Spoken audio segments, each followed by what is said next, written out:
Well, the other guy we're taking a look at is probably going to cost a bit more and demand that longer-term contract, but he might have that consistency that Mike Hazen is talking about, not looking for a guy bouncing back, but a guy that has been very good for his team. And that would be Eduardo Rodriguez from the Tigers. And, of course, I've talked a lot about my admiration for him and how good he's been.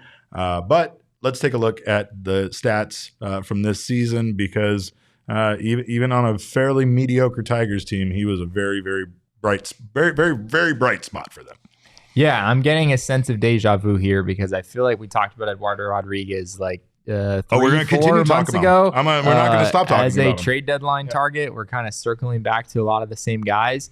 But yeah, Eduardo Rodriguez had a really good season for the Tigers. 13-9, a 3.30 ERA, a 1.15 WHIP, decent strikeout and walk numbers as well. 152 and 2/3 innings.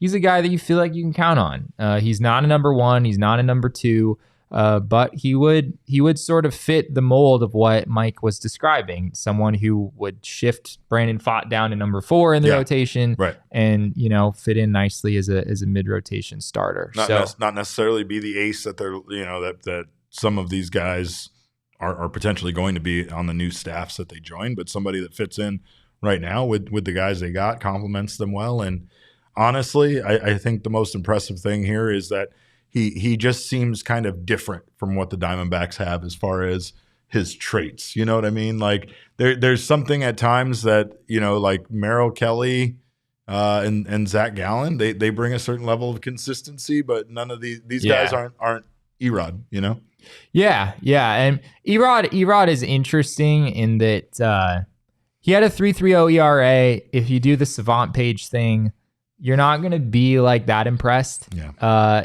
Like his chase rate, his whiff rate, neither of those were above average. I think they're both slightly below.